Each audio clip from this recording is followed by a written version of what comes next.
por eso y a ti te dan morcillas. Entonces, yo a la revista esta de pago, cuando me dicen que reviso un artículo, mis tarifas son 500 euros un artículo normal y 800 por un artículo al transferido, no sé. Pero una editorial china se puede lo pagaba, Vale, pues podemos empezar ya, ¿no? Sí, yo creo que sí. Vale, no sé si Pablo está...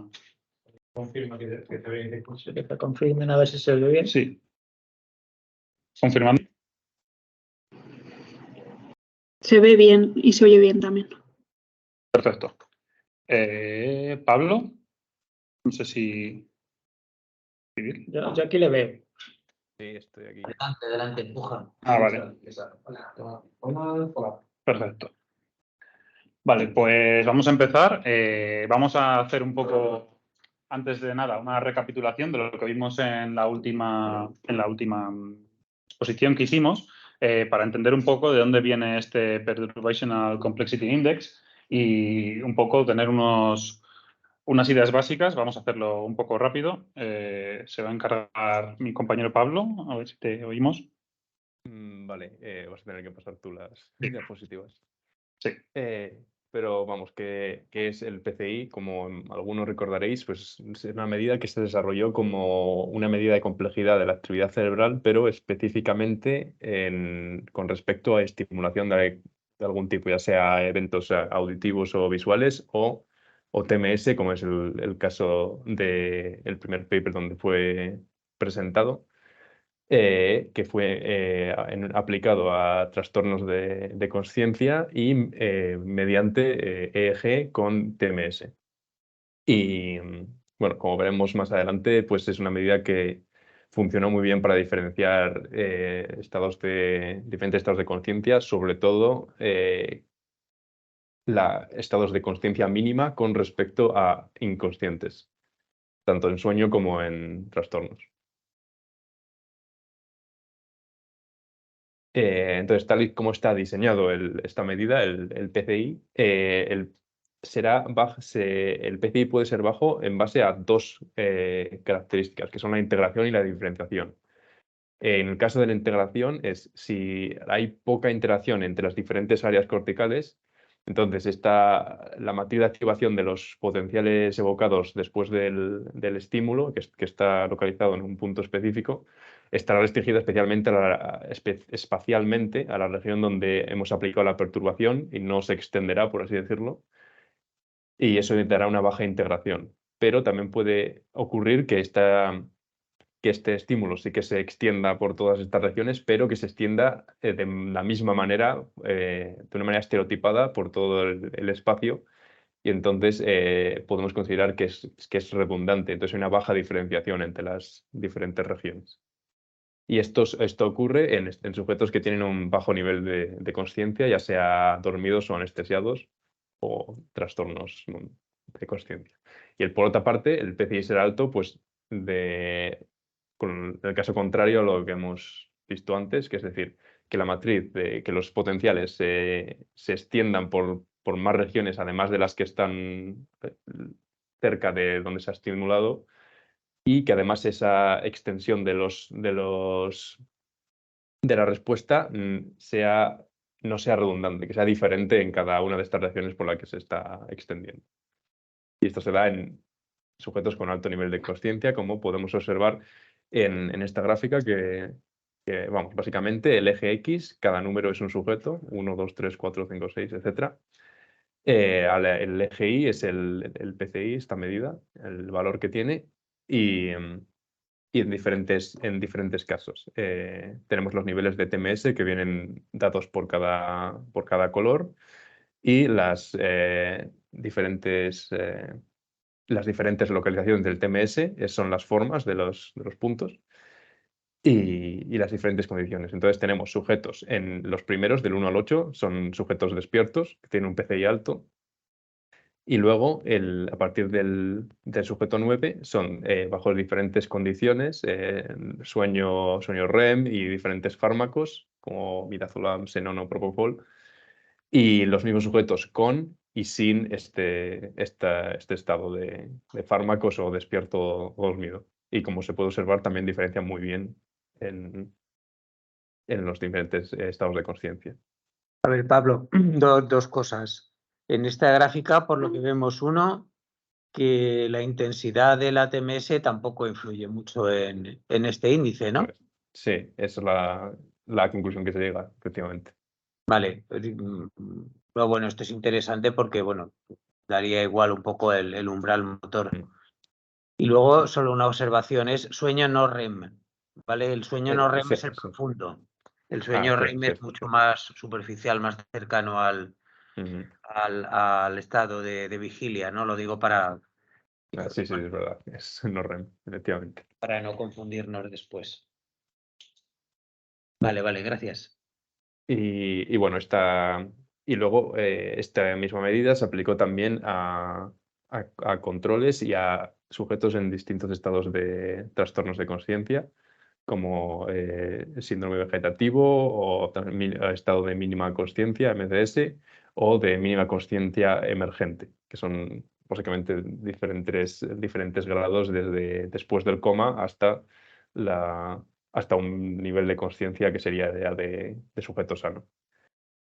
Y como se puede observar, pues el PCI más o menos sigue una recta ascendente, y el PCI de 0,3 se observó empíricamente que diferenciaba muy bien los sujetos de un estado que no se considera consciente, como sería el estado vegetativo, con respecto a los estados con una consciencia mínima o totalmente conscientes. Aunque, vale, sí. Y bueno, a la derecha vemos las distribuciones de los dos valores, vemos que está muy separado. Vale, sí, son poblaciones de control de sujetos en sueño no REM y despiertos. Y se puede observar que el PCI más o menos coincide en mayor y menor. Vale. Vale, ¿y cómo se calculaba este PCI? Pues básicamente es aplicar la complejidad del MPEG-ZIP, pero primero hay que binarizaar la matriz de los potenciales que aparecen con la estimulación TMS en este caso. Entonces, primero hay que calcular esta matriz binaria que indique por cada canal y muestra temporal si se considera que en cada muestra temporal hay o no un potencial evocado que es significativo, mediante un algoritmo que se basa en el baseline, en la actividad de antes de que aparezca el TMS, para considerar qué actividad se puede considerar por encima de lo que es una actividad de base. Y O sea, ¿significativo es eso? ¿Significativo es por encima de la actividad de base o qué es? Sí, más o menos, sí. Luego hay un algoritmo específico para determinarlo que es más complejo, pero la idea detrás es esa, es básicamente que se pase por encima de lo que sería la actividad de cuando no hay ningún estímulo. Y básicamente tenemos una matriz de ceros y unos en la que en la matriz de SS, donde cada fila es un canal y cada columna es una muestra temporal. Entonces, básicamente concatenamos todo esto en un solo vector muy largo y calculamos la complejidad del MPEG-ZIP sobre esta serie. Y luego normalizamos la complejidad del MPEG-ZIP que se puede hacer, teóricamente está demostrado, y obtenemos un PCI que puede estar entre 0 y 1. Bueno, entonces, después nosotros nos pusimos a trabajar con este parámetro y descubrimos una serie de limitaciones que afectaban al PCI clásico, a la primera definición. Lo primero es que necesita señales a nivel de fuente, y al no tener ciertas características tipo un MRI, una grapación de los puntos concretos de los sensores, estamos de alguna forma metiendo un cierto sesgo al calcular nosotros las señales a nivel de fuente, a pesar de que sea algo que se hace bastante en la literatura. Entonces, esa es la primera limitación. Y la segunda es que se requiere un high density G porque la estimación de fuentes mejora bastante con un número de sensores, evidentemente. Además, solo detecta activaciones en torno a una escala de amplitud, es decir, oscilaciones de menor amplitud que vayan más rápido, a mayor frecuencia, no van a ser detectadas, porque solo consideramos una única escala. Entonces, en este sentido, buscamos un poco en la literatura y encontramos el PCI-ST.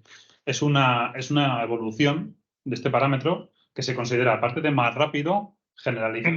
Y también se puede operar con él a nivel de sensor. Entonces, vamos a explicaros un poquito. Este es bastante intuitivo, yo creo, aunque es un poco más complicado que el PCI clásico, cómo funciona.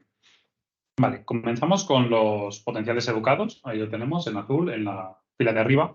Tenemos varios sensores.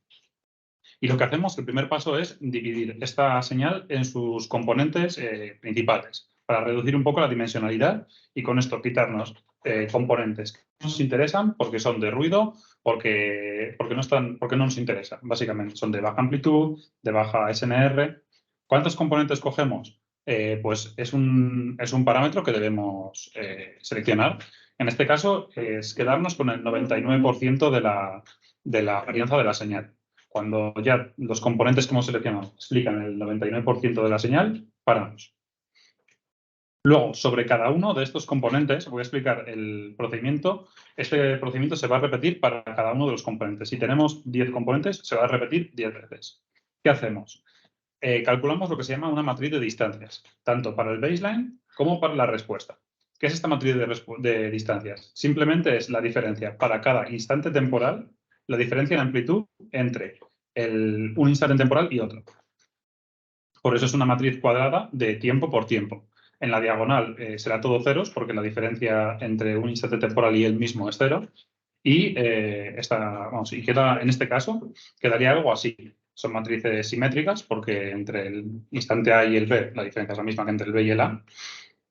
¿Y qué nos quiere decir un valor alto? Pues que hay mucha diferencia entre la amplitud en esos dos puntos. Un valor bajo, por el contrario, quiere decir que están a la misma amplitud. Entonces, sobre estas matrices vamos a hacer una pequeña transformación y vamos a verlas desde arriba. O sea, cada matriz es un punto. Cada punto representa a un punto espacial, a un sensor. No. No. Ya no son sensores, son componentes de la señal. Vale. O sea, cada matriz es un componente de la señal, un modo, como lo queramos ver. Ya es una capa mayor de abstracción. Cada punto que hay ahí es una diferencia. Cada punto que hay ahí Cada punto es es una Sí, diferencia. pero es que como veía tiempo y tiempo, digo, entonces, ¿dónde está el sitio? Claro, tenemos varios. Esto lo hemos puesto un ejemplo para un único sensor, por un único componente por simplicidad. Entonces, llegados a este punto, tenemos aquí varios umbrales, ¿vale? Tenemos esto azul y amarillo y verde, son las matrices de antes simplemente vistas desde arriba, ¿vale? ¿Y qué hacemos? Vamos a cruzar varios umbrales. En este caso podemos ver dos umbrales, uno rosa y uno gris, ¿vale? Hemos puesto dos ejemplos de nuevo, pero esto se hace con muchos más. Por ejemplo, nosotros hemos trabajado con 100 umbrales. ¿Y qué sacamos de esto? Sacamos lo siguiente. Unas matrices en base a esos umbrales de cambio de estado. Es decir, si nos fijamos en el rosa, ¿vale? Y en el baseline, vemos que solo hay unos pocos puntos que sobresalen, pasan de ese umbral. Entonces, consideramos que cuando se ha pasado ese umbral hay un cambio de estado. El cerebro, de alguna forma, ha cambiado de estado. ¿Vale? Lo mismo para la respuesta. Entonces, estas matrices binarias, de alguna forma, nos están indicando, cuando vemos una marca negra, que en ese instante temporal el cerebro ha cambiado de estado. Esto se repite para varios umbrales, ¿vale? Aquí tenemos dos ejemplos, pero en el fondo, como hemos dicho, hay muchos más. A partir de esto, sacamos las siguientes tres líneas. Voy a intentar explicarlo un poco y luego, por supuesto, cualquier pregunta, cortadme y explicamos, porque puede ser un poco complicado. Vemos esta línea negra, ¿vale? En primer lugar, esto es, para cada umbral que tenemos aquí en el eje X, ¿cuántos cambios de estado hay para ese umbral, para la baseline, en negro? Podemos ver que para el umbral prima hay muchos, mientras que para el umbral asterisco hay poquitos. Si nos venimos aquí, vemos que para el umbral prima hay muchos y para el umbral asterisco arriba hay poquitos cambios de estado, siempre fijándonos ahora en el baseline, ¿vale? Hemos binarizado esa matriz de distancias y hemos cuantificado para cada umbral, nos dice una escala temporal. Para esa escala temporal concreta, ¿cuántos cambios de estado ha habido en el baseline? Lo mismo para la respuesta, esta vez en azul. Para cada umbral nos da un número máximo de, o sea, el número de cambios de estado para cada umbral, ¿vale? Perdón, aunque se va a volver un poco para atrás. Cada componente aquí, ¿qué representa? O sea, ¿de dónde salen los componentes? Pues es un procedimiento puramente matemático en el que es difícil decir qué es cada una de las componentes. Pero, por ejemplo, se suele asociar, podrían ser un ritmo concreto.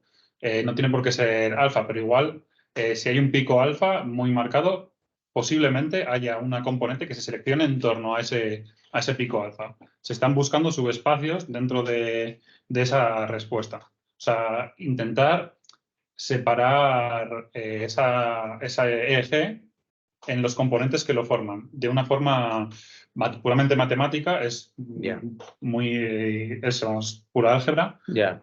Entonces, ¿tiene algún parecido al ICA, a los componentes Sí, de independientes? cierta manera sí. Pero tiene menos dimensión espacial porque el ICA está en algunos sitios y esto no está tanto en sitios, sino más bien en la distribución espectral del electro o algo así. Está en todo. Es como si el procedimiento es similar a ICA, es como si en ICA, en vez de descartar los componentes ruidosos y recomponer la señal, es como si nos quedáramos con los X componentes que nosotros visualmente identificamos más neurales. Si vemos un pico alfa claramente, un componente con un pico alfa muy claro, pues decimos, este es nuestro componente principal 1. O sea, en este caso no es tan manual. En el caso de ICA, lo que buscas es independencia entre los componentes, que no haya relación entre ellos. Mientras que en PCA, tú lo que buscas son direcciones de máxima varianza. En PCI. En PCA, PCA es lo de separar la señal en componentes. PCI es el... Luego también, pero en PCA lo que buscas, como ya sabes, es maximizar direcciones de máxima varianza. Se puede hacer con ICA, se puede hacer con PCA, eso ya, el procedimiento que tú pongas ahí. Vale. PCA es el más, no sé si llamarlo sencillo, quizás la opción más simple. Vale, entonces, por resumir en castellano del que entendemos nosotros. Dividimos el eje en una serie de componentes que explican por separado casi toda la varianza que observamos en el eje y vemos cómo cambian en la respuesta cada uno de esos componentes. Eso es. Vale. Eso es. Entonces, y lo vemos para diferentes escalas de amplitud. Porque si solo tomamos una, posiblemente se centre en las más lentas, que son las de mayor amplitud. Entonces, aquí tenemos las diferentes escalas, los diferentes threshold. Entonces, ¿cuál es nuestra línea roja? Nuestra línea de interés, la final. Es la diferencia entre el número de cambios de estado que se ha dado en la respuesta y el número de cambios de estado que se ha dado en el baseline con un factor de corrección K. Entonces, ¿qué quiere decir esta línea roja? Es cómo de significativa es nuestra respuesta respecto al baseline, ¿vale? Aquí al principio vemos que hay muchos cambios en el baseline y pocos en la respuesta, por eso tiende a 0. Y entonces vemos que con el entorno al umbral E', o sea, E asterisco, perdón, es donde mayor es esta diferencia. ¿Pero por qué cambia el estado basal? Esto no estaba calculado en base a la estimulación con TMS. Claro, pero necesitamos el baseline, el preestímulo, para calcular para tener como una normalización. Pero quiero decir que la idea es que esto representa que en el baseline también hay cambios. Claro, siempre hay... De un estado a otro hay cambios también y eso claro, es normal y entonces se asume, vale. Claro, siempre hay un cierto ruido, siempre puedes estar pensando, siempre hay una reconfiguración, un dinamismo en el cerebro que con esto estamos recogiendo precisamente. Entonces, con esto restamos los cambios permanentes que siempre hay de los cambios producidos por la estimulación con TMS. Efectivamente. Es una forma de aislar. Hay otros procedimientos que consisten en coger la señal de TMS y romperla, hacer lo que se llama procesos de subrogación. Pero eso es súper costoso. Eso es. Eso es muy costoso. Entonces, como tienes el baseline, pues oye, eso es mucho más sencillo. Y de esta forma lo que nos quedamos es con el punto máximo de esta función roja, de esta curva roja. ¿Por qué nos quedamos con el máximo? Porque consideramos que es el punto de mayor activación de este mecanismo, de la escala temporal, o sea, la escala de amplitud a la que hay una mayor respuesta, teniendo en cuenta la respuesta del baseline. Y simplemente el PCI, en el parámetro final, será la suma de este punto rojo para todas las componentes, porque todo esto se repetía para las X componentes con las que nos hayamos quedado. Pueden ser 5, 10, las que sean. Vale, y esta es la explicación un poco técnica, un poco detallada del parámetro, del PCI-ST. Entonces, ¿qué observaron? En este paper que lo publicaron, observaron de nuevo una diferenciación casi perfecta entre sueño NREM y despierto. Vemos que aquí la curva ROC es prácticamente perfecta y aquí en la distribución de datos también es prácticamente perfecto. Y aparte vieron que el tiempo de computación era mucho menor que para el PCI original. Luego, aparte, también... Oye, una cosa, vete para atrás. A mí me llama la atención que en la curva, en la nube de puntos, quiero decir, en el del medio, el PCI puede oscilar estando despierto entre 25 y 80.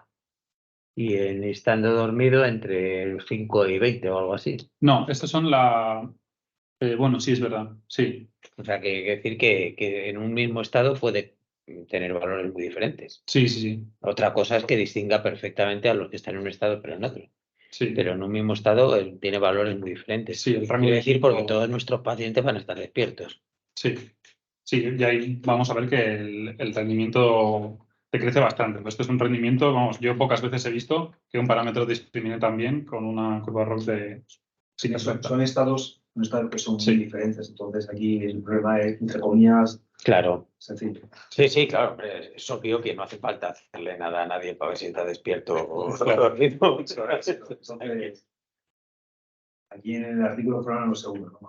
Claro, ya. Eso es. Aquí es una pequeña comparación en la que podemos ver, si nos fijamos en la parte B de la estructura, el PCI en el eje Y discrimina muy bien entre PCI alto y PCI bajo, mientras que simplemente de indica, y lo importante lo que hay que darse es que además del PCI también presenta un rendimiento mejorado de clasificación respecto al PCI clásico.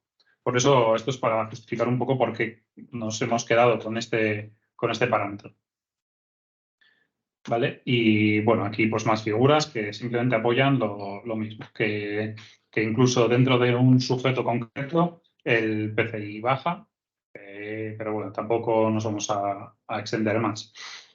Después de esto hicimos una pequeña revisión del estado del arte para ver qué se había visto. Y bueno, pues de nuevo, estados de consciencia alterados. Aquí de nuevo podemos ver una curva ROC perfecta, con una tabla de contingencias de nuevo perfecta. Para estados de consciencia alterados es perfecto este parámetro. ¿Qué más hemos visto? El comportamiento del PCI ante estímulos de TMS repetitivos. Podemos ver que bueno, se ve un poco pequeño, pero para este primer caso, que es antes de iniciar la intervención, el PCI es de 0,28. Es un único paciente en este caso. Después del primer estímulo tenía un PCI de 0,30 y después de 20 sesiones de estimulación tenía un PCI de 0,37.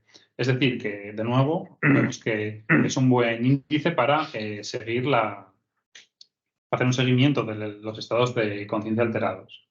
Este paper, aunque no nos enseña, no ofrece resultados significativos, el PCI yo creo que nos enseña algo muy interesante. En este paper había sujetos despiertos con los ojos abiertos o cerrados, la O de aquí es ojos abiertos, la C cerrados, y también sujetos con una dosis subanestésica de ketamina. ¿Y qué observamos?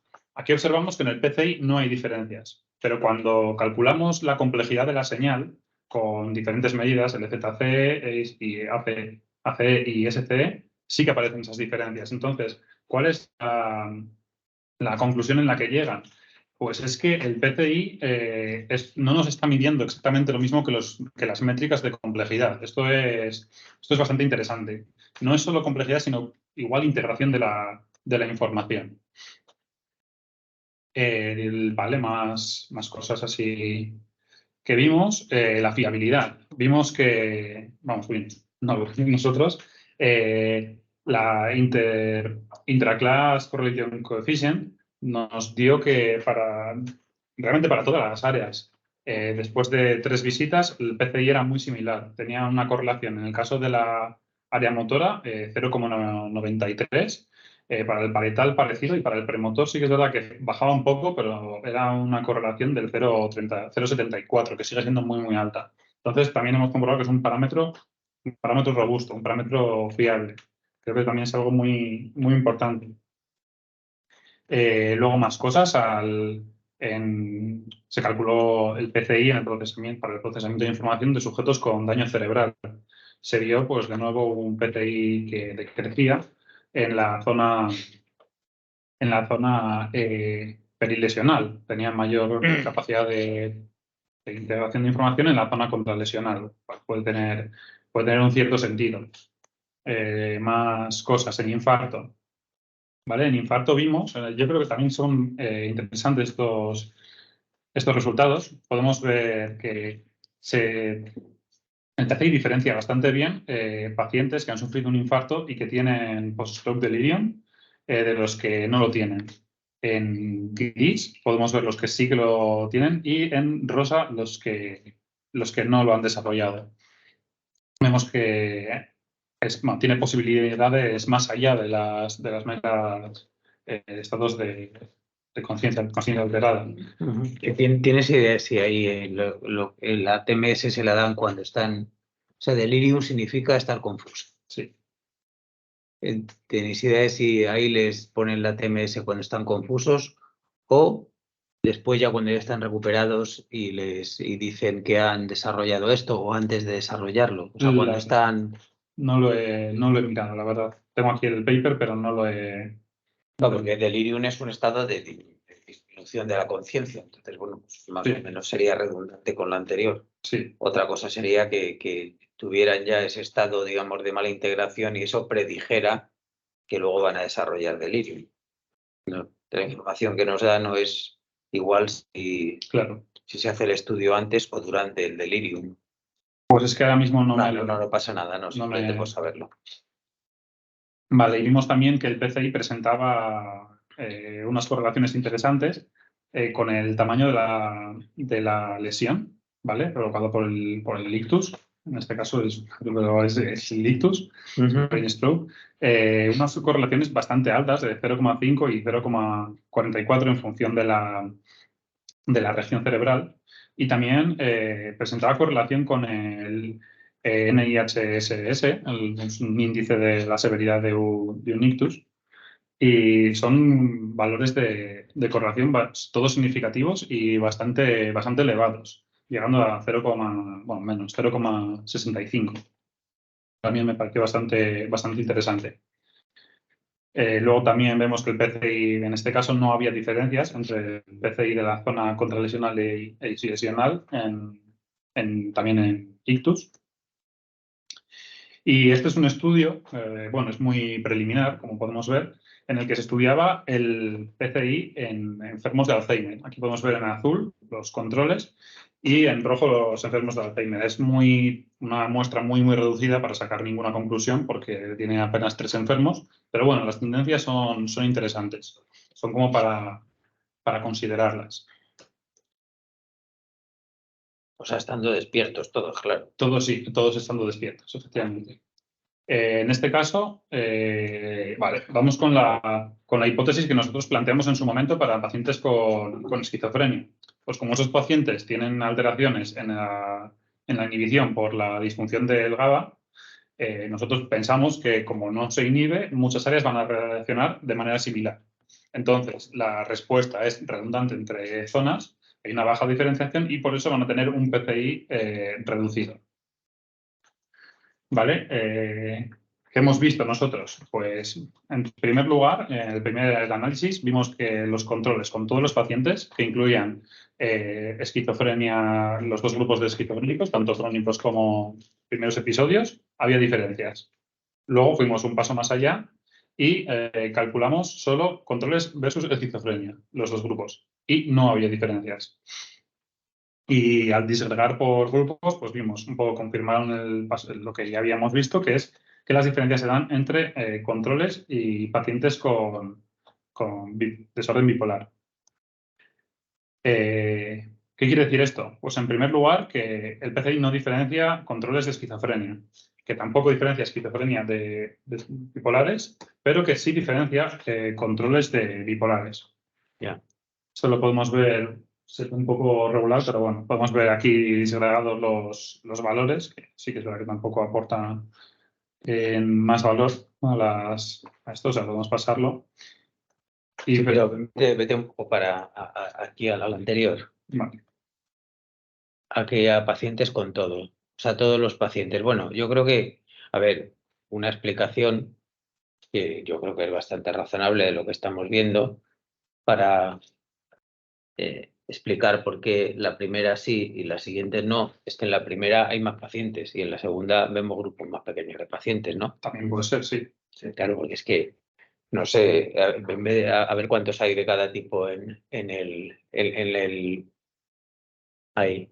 Bueno, ahí tenemos, Podemos verlo yo creo que más claramente aquí. claro, Bipolares hay 3, 6, 9. claro, pero claro, crónicos, pacientes crónicos, pues nos quedamos también, o sea, de una muestra a lo mejor de 30, pues nos quedamos con 3 grupos de 8 o 10. Esa es la primera de las líneas futuras.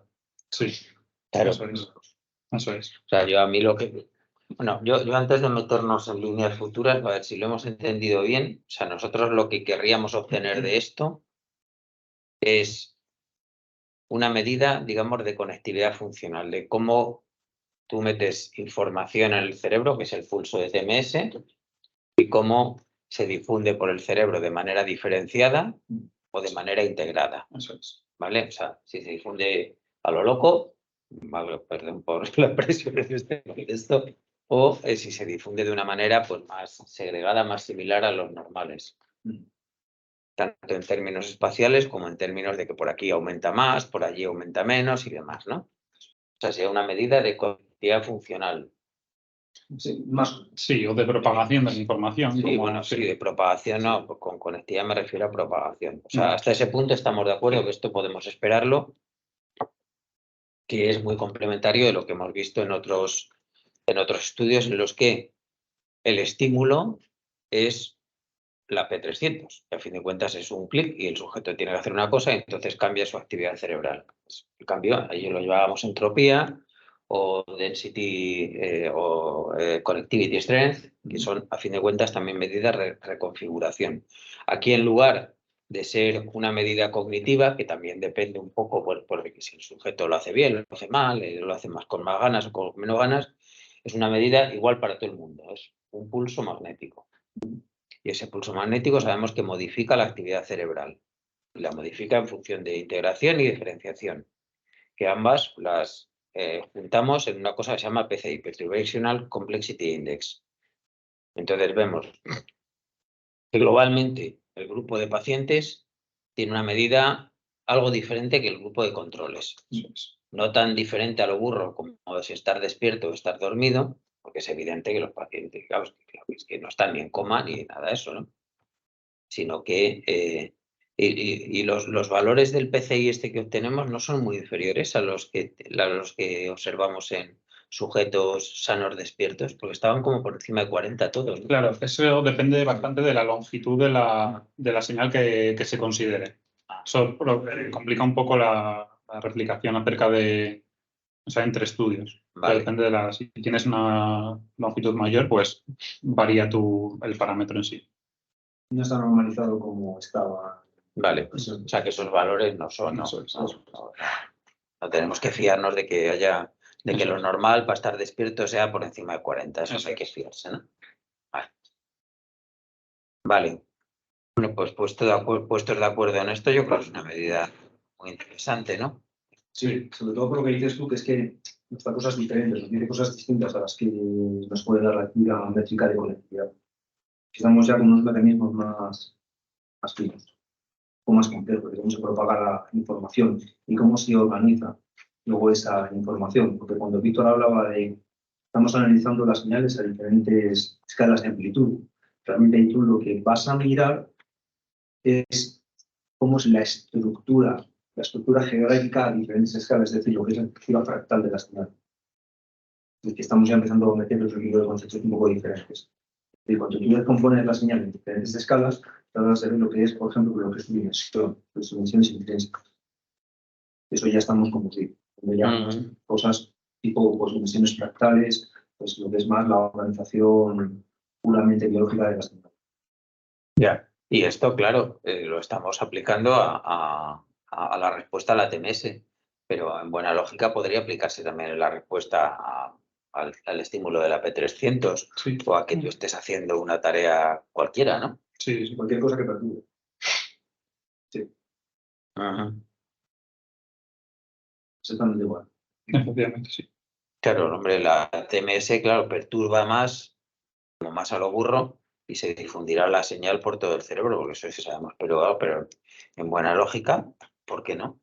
Si hemos visto que la realización de la tarea P300 produce cambios bastante importantes en el cerebro de los controles, que es el cambio de entropía, el cambio de los parámetros de grafos, pues también, si esto nos da una información diferente, pues podríamos aplicarlo a lo mismo también, ¿no? Además tendríamos ahí un montón de sujetos. A priori sí.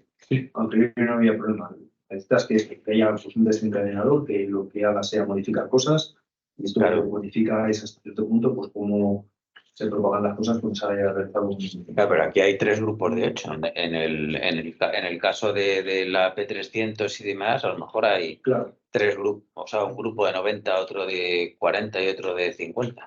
Y un grupo de sujetos sanos de 100 no sé cuántos. Aquí yo creo que lo interesante también de los resultados, lo que contabas tú antes, es que vale, es cierto que no hay diferencias, pero si te das cuenta, las distribuciones, perdón, en el caso de los controles, entre los números, perdón, se ve que tiran para abajo. Cumpliendo con la hipótesis que planteamos antes de Bernal. Tiran para abajo. No hay diferencias, pero eso es una mera cuestión de N.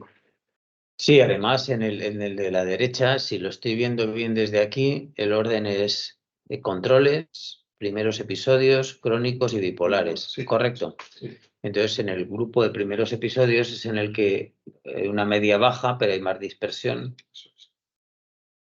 Y digamos los crónicos, que serían los más tratados, más estables, sería como si les hubiéramos curado. Eso.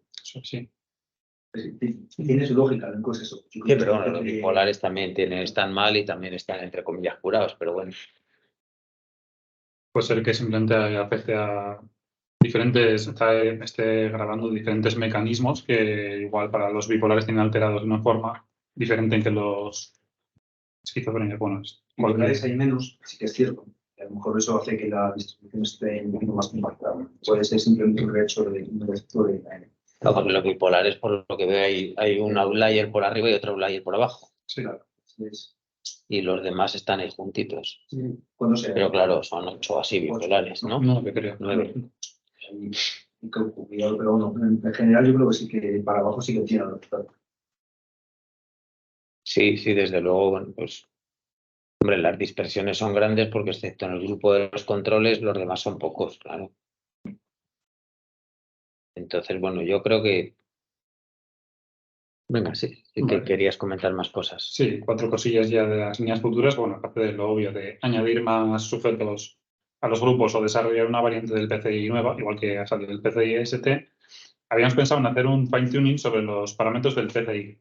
Coger y ensayar diferentes valores de los parámetros que podemos calcular. Por ejemplo, cuánta varianza de la señal queremos descartar, si más o menos la SNR mínima exigida para escoger uno de esos componentes. El escalado de la respuesta que le damos al número de transiciones que tiene el baseline, el preestímulo. También se puede ensayar con eso. El intervalo del baseline que consideramos, o incluso el intervalo de la respuesta. Estos los hemos calculado ahora mismo en base a la literatura, pero claro, sí que es verdad que la literatura es bastante diferente a lo que tenemos nosotros, porque la literatura se enfoca en estados de consciencia alterado y nosotros estamos con algo totalmente diferente. Entonces, nosotros lo que hemos empezado a hacer ya, pero es algo bastante lento, es ensayar con diferentes valores de estos parámetros, sobre todo del K y de los intervalos de baseline y respuesta, sobre todo el de respuesta, porque puede variar bastante. Entonces, esos son los siguientes pasos en los que vamos a trabajar. Ya. Una pregunta. ¿El estudio quizás más se puede asemejar a nivel de método? Es el de Alzheimer, porque eran pacientes despiertos y además entiendo que quizás en ese estado de conciencia. ¿vosotros sabéis más o menos que si ellos adaptaban el PCIST también de mínimo conciencia, un poco como hemos hecho nosotros? O... Pues es que la verdad es que no me acuerdo, porque es que estuve leyendo la semana pasada un montón de artículos y es que ya no se me han mezclado todas las metodologías. Sí que recuerdo que era un artículo, no era un artículo puramente como a lo que estamos acostumbrados, un artículo bastante corto, como de algún pope, no recuerdo el nombre, que presentaba unas ideas que tenía y no estaba muy bien documentado. Pero bueno, yo creo que sí que se podría intentar replicar un poco la metodología, porque sí que es verdad que puede ser lo más parecido a lo que tenemos nosotros. Tienes por ahí la diapositiva mano con los valores que te da. Sí, sí que es verdad que en base a los valores podemos ver qué PCI utilizaba. Aquí yo creo que sí, era el PCI ST y no, es de este mismo año, es de 2023. Todos son muy, muy nuevos. Y demasiado frontiers, ¿eh? Sí. Oye, entonces, vamos a ver, yo creo, aparte de ensayar o a la vez que se ensayan nuevas métricas, ¿qué os parecería lo de aplicarlo? Tenemos un grupo enorme de sujetos en los que hay una tarea cognitiva repetitiva antes y después. Pues sí, también se podría hacer, sí. Pues te cuento al final. Es alto, pero bueno, se lo está haciendo en mi ordenador, que tampoco es nada de otro mundo, podemos usar alguno de los que tenemos. Porque ahí tendríamos, vamos a ver, aquí pensando en voz alta, en la TMS tenemos un momento baseline, que es justo antes de darle el chispazo, Sí, y un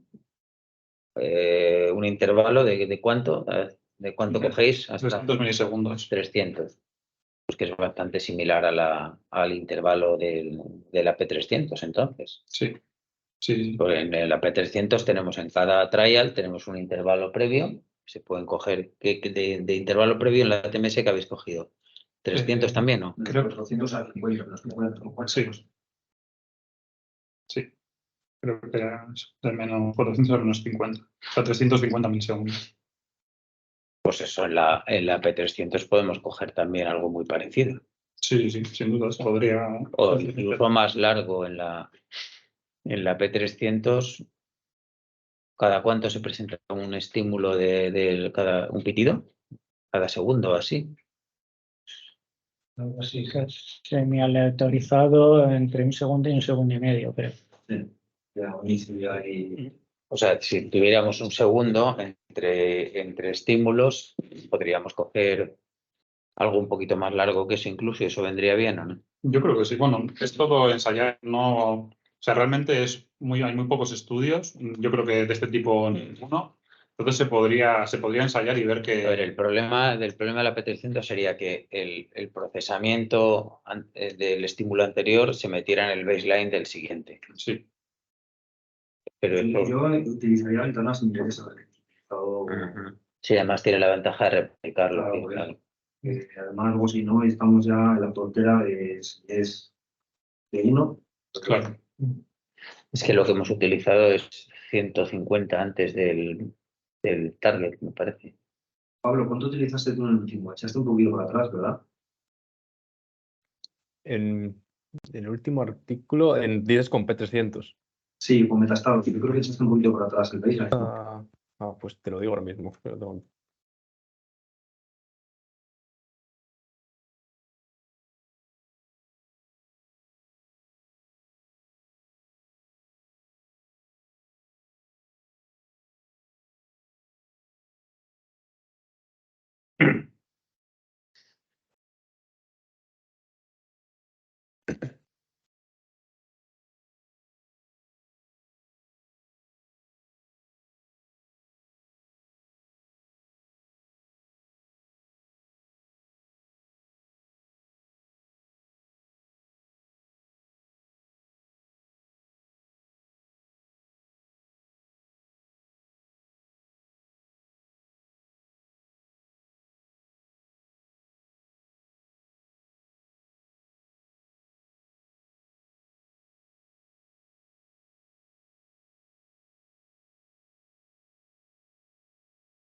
Perdón.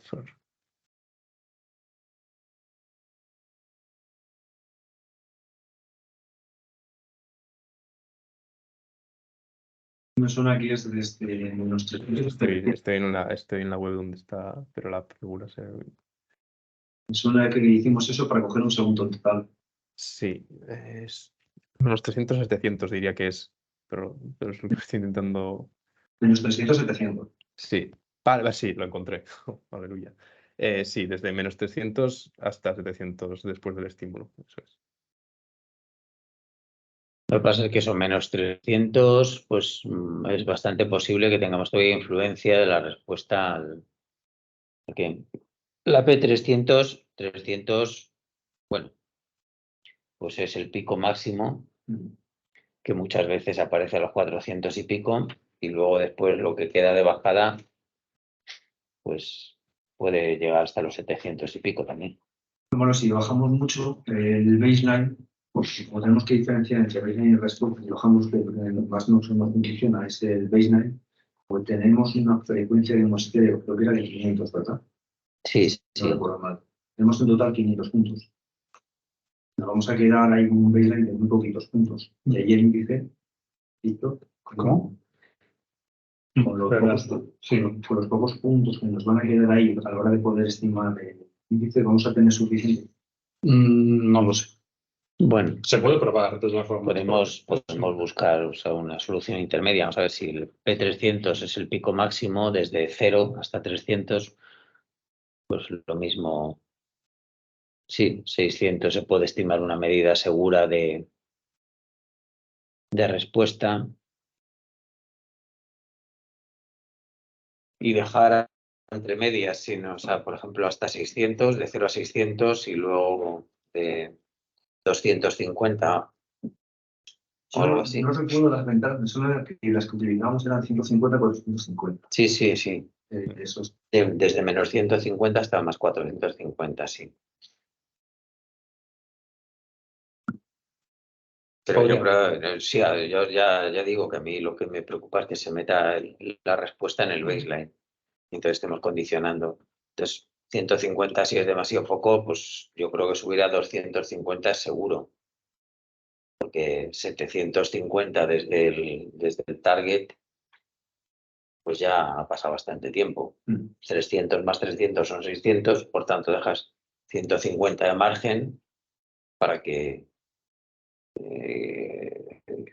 en el que ya se debe haber acabado la respuesta. Sí, yo creo que podría. Sí. 250 en vez de 300 puede estar bien. ¿Qué puntos eran las señales que habéis analizado en esta experiencia? ¿Cuántos? Sí, de esto, 300 milisegundos. Creo que también en la 500. Entonces, bueno, podría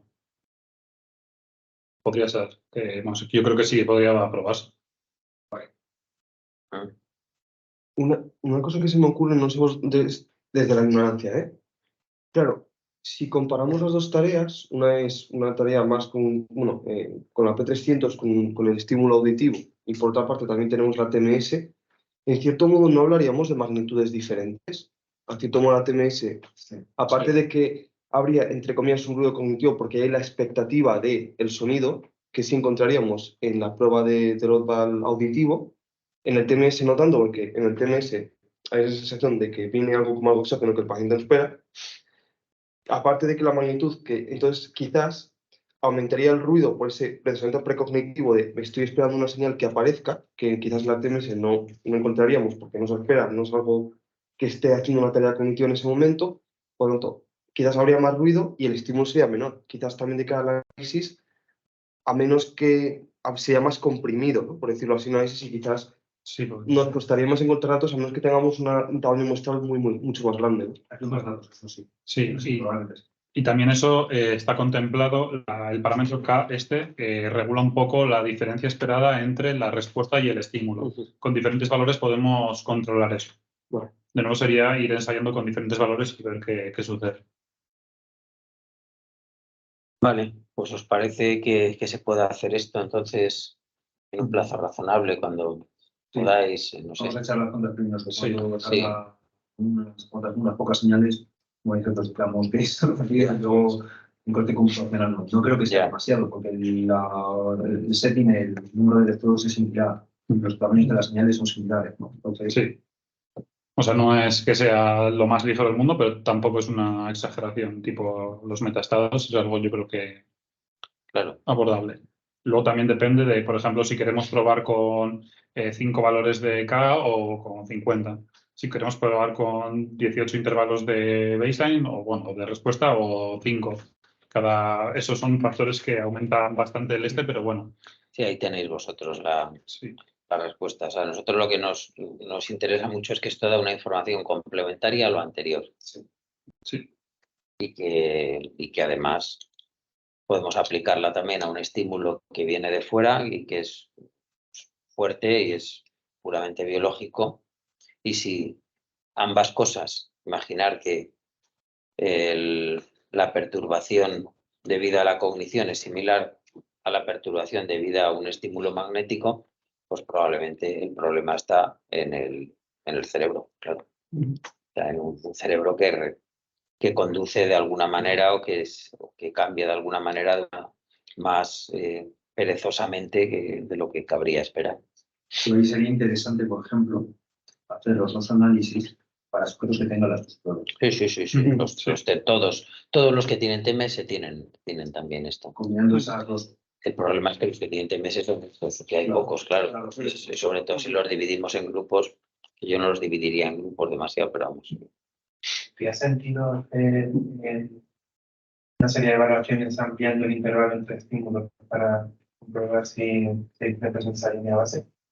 El intervalo entre estímulos no podemos ampliarlo, ya están hechos los registros. Sí, claro, por eso digo, en futuras evaluaciones hacer algunos para comprobar si verdaderamente con el intervalo entre estímulos actual. A ver, el problema es que interesante son muchas cosas, pero fíjate que el tiempo que se lleva un sujeto cuando estamos registrándole se está acercando ya a las 3 horas, si no lo pasa.